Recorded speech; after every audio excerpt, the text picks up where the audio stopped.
चलिए दोस्तों, आज मैं एक और नए एग्ज़ाम के बारे में आपको बताने वाला हूं। तो उस एग्ज़ाम का नाम है ICAR एग्ज़ाम।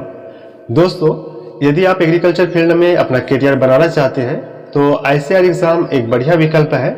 इसके माध्यम से आप agriculture, horticulture, forestry, food science, biotechnology में BSc करके अपना करियर संवार सकते हैं। इसमें जॉब के बहुत से ऑप्शन मिलते हैं।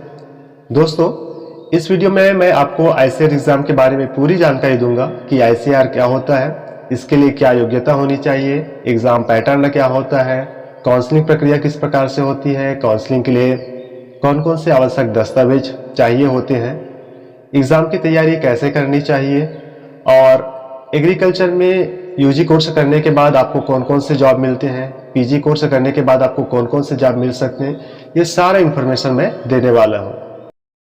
तो दोस्तों, इससे पहले यदि आप इस चैनल पर नए हैं तो चैनल को सब्सक्राइब कर दें, बेल आइकन को प्रेस कर दें, क्योंकि मैं इसी तरह से आपको नई नई जानकारी देते रहता हूं। दोस्तों, इससे पहले मैंने NEET exam, PPST exam, PAT exam, DABLT course, इन पर डिटेल वीडियो बनाया है। ये एग्ज़ाम भी आप दे सकते हैं। इसमें भी जॉब के बहुत सारे ऑप्शन मिलते हैं, तो ये वीडियो जरूर देखें। इसका लिंक मैं डिस्क्रिप्शन बॉक्स में दे दूंगा। तो चलिए दोस्तों, आज का वीडियो स्टार्ट करते हैं। तो दोस्तों, सबसे पहले हम बात करते हैं ICAR और AIEEE क्या होता है। तो ICAR का पूरा नाम होता है Indian council of agriculture research और AIEEE का फुल फॉर्म होता है all India entrance examination for admission. दोस्तों, यह नेशनल लेवल की एक प्रवेश परीक्षा होती है जिसके माध्यम से agriculture, horticulture, forestry, food science इत्यादि कोर्स में प्रवेश दिया जाता है। ICAR एग्जाम का आयोजन कौन करता है? तो दोस्तों, इस प्रवेश परीक्षा का आयोजन प्रतिवर्ष नेशनल टेस्टिंग एजेंसी यानी कि NTA के द्वारा आयोजित किया जाता है। इसके माध्यम से एग्रीकल्चर के विभिन्न UG और PG कोर्स में प्रवेश दिया जाता है। ICAR एग्जाम के लिए क्वालिफिकेशन क्या होनी चाहिए? तो अभ्यर्थी को किसी भी मान्यता प्राप्त बोर्ड से PCB यानी फिजिक्स, केमिस्ट्री और बायोलॉजी या PCM यानी फिजिक्स, केमिस्ट्री और मैथ्स या फिर एग्रीकल्चर विषय के साथ 12th उत्तीर्ण होना चाहिए। दूसरी बात, 12th में कम से कम 50% मार्क्स होने चाहिए। यदि ST, SC, PWD, ट्रांसजेंडर के अभ्यर्थी है तो 12th में 40% मार्क्स की आवश्यकता होती है। ICAR एग्जाम के लिए आयु सीमा कितनी होनी चाहिए? तो ICAR एग्जाम के जरिए यदि आप UG कोर्स में एडमिशन लेना चाहते हैं तो न्यूनतम आयु 16 वर्ष होनी चाहिए और यदि आप PG कोर्स में प्रवेश लेना चाहते हैं तो न्यूनतम आयु 19 वर्ष होनी चाहिए। चलिए दोस्तों, अब बात कर लेते हैं आवेदन प्रक्रिया की। तो ICAR एग्जाम के लिए ऑनलाइन फॉर्म भरना पड़ता है जो कि 4 स्टेप में कंप्लीट होता है। स्टेप फर्स्ट है रजिस्ट्रेशन करना। ICAR का एप्लीकेशन फॉर्म भरने के लिए सबसे पहले ICAR की ऑफिशियल वेबसाइट में जाकर रजिस्ट्रेशन करें। इसके लिए यूनिक ईमेल ID और मोबाइल नंबर की आवश्यकता होती है। स्टेप सेकंड होता है एप्लीकेशन फॉर्म भरना। तो फॉर्म में सामान्य जानकारी जैसे नाम, पिता का नाम, पता, ईमेल ID, मोबाइल नंबर, आधार कार्ड का नंबर इत्यादि को भरना होता है। तीसरा स्टेप होता है डॉक्यूमेंट अपलोड करना। तो फोटो, अभ्यर्थी का हस्ताक्षर और अंगूठे का निशान स्कैन करके अपलोड करना होता है। इसके लिए आपका फोटो 10 KB से लेकर के 200 KB के बीच में होना चाहिए, अभ्यर्थी का हस्ताक्षर 4 KB से 30 KB के बीच में और अंगूठे का निशान 3 KB से लेकर के 30 KB के बीच में होना चाहिए। और ये जो होता है JPG फॉर्मेट में या JPEG फॉर्मेट में होना चाहिए। चौथा स्टेप होता है फीस जमा करना। तो इसके लिए आप SBI, Canara, HDFC, ICICI debit card, credit card, net banking या UPI के द्वारा आप फीस को पेड कर सकते हैं। ICAR एग्जाम एप्लीकेशन फॉर्म शुल्क कितना होता है?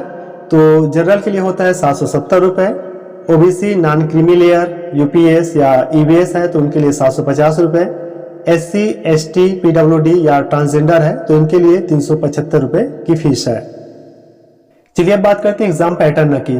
तो एग्जाम ऑनलाइन मोड में होती है यानी कंप्यूटर बेस्ड टेस्ट होता है, मतलब कि आपको कंप्यूटर में ऑनलाइन एग्जाम देना पड़ेगा।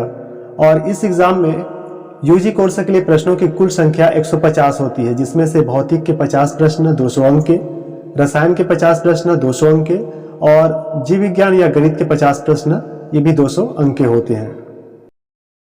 सभी प्रश्न बहुविकल्पी होते हैं, अर्थात मल्टीपल चॉइस क्वेश्चन होते हैं। और प्रत्येक प्रश्न 4 अंक का होता है। इस तरह से कुल 600 अंक का पेपर होता है। एग्जाम में निगेटिव मार्किंग का प्रावधान है। गलत उत्तर के लिए 1/4 अंक काटे जाएंगे, अर्थात एक गलत उत्तर के लिए आपके 1 अंक काटे जाएंगे। साथ ही आपको परीक्षा के लिए 2.5 घंटे का समय मिलेगा और परीक्षा का माध्यम हिंदी और अंग्रेजी दोनों में होता है। चलिए अब देखते हैं एग्जाम के दिन आपको कौन कौन से डॉक्यूमेंट्स की आवश्यकता होती है। तो ICAR एग्जाम का एडमिट कार्ड, पासपोर्ट साइज का फोटो, पहचान पत्र और PWD कैंडिडेट है तो इनका सर्टिफिकेट की आवश्यकता होती है। चलिए बात करते हैं काउंसलिंग प्रक्रिया की। तो ICAR एग्जाम का रिजल्ट निकलने के बाद अभ्यर्थी को ऑफिशियल वेबसाइट पर जाकर के काउंसलिंग के लिए ऑनलाइन रजिस्ट्रेशन करना होता है। अभ्यर्थी को मार्क्स और रैंक के आधार पर अपना मनचाहा कोर्स और यूनिवर्सिटी का नाम देना होता है। इसके बाद अभ्यर्थी को यूनिवर्सिटी और कोर्स का अलॉटमेंट किया जाता है। फिर अभ्यर्थी को प्रोविजनल एडमिशन लेटर डाउनलोड करके यूनिवर्सिटी में ले जाकर के जमा करना होता है और फीस पेड करना पड़ता है, जिनके बाद आपका एडमिशन हो जाता है। काउंसलिंग के लिए कौन कौन से आवश्यक दस्तावेज चाहिए होते हैं, तो 10th और 12th का मार्कशीट और सर्टिफिकेट, ICAR एग्जाम का admit card, online application confirmation page की आवश्यकता होती है, counselling letter, allotment letter, provisional admission letter और कास्ट सर्टिफिकेट की आवश्यकता होती है। चलिए बात करते हैं ICAR एग्जाम की तैयारी कैसे करें। तो ICAR एग्जाम की तैयारी करने के लिए सबसे पहले एग्जाम पैटर्न और एग्जाम सिलेबस को अच्छी तरह से समझ लें। टाइम टेबल के हिसाब से टाइम मैनेजमेंट करते हुए पढ़ाई करें, शॉर्ट नोट्स बनाएं और समय समय पर रिवीजन करते रहें। पिछले साल के आए हुए प्रश्नों को हल करें ताकि प्रश्नों की समझ बन सके और NTA की ऑफिशियल वेबसाइट पर जाकर मॉक टेस्ट अवश्य दें। चलिए दोस्तों अब एग्जाम स्ट्रीम के बारे में भी बात कर लेते हैं। तो एग्जाम अलग अलग स्ट्रीम के विद्यार्थियों के हिसाब से होती है। स्ट्रीम फर्स्ट में भौतिक, रसायन, जीव विज्ञान और एग्रीकल्चर सब्जेक्ट आते हैं। यदि आपने 12th में भौतिक, रसायन, जीव विज्ञान या एग्रीकल्चर विषय लेकर के पढ़ाई किया है तो आप agriculture, sericulture, horticulture, fisheries, home science, forestry, food science या फिर बायोटेक्नोलॉजी में BSc कर सकते हैं। स्ट्रीम सेकंड में भौतिक, रसायन और गणित सब्जेक्ट आते हैं। यदि आपने 12th में भौतिक, रसायन, गणित सब्जेक्ट लेकर के 12th पास किया है तो आप agriculture, marketing, dairy technology, forestry, food science, biotechnology या एग्रीकल्चर इंजीनियरिंग इनमें से किसी भी विषय में BSc कर सकते हैं। चलिए दोस्तों अब बात करते हैं जॉब स्कोप की।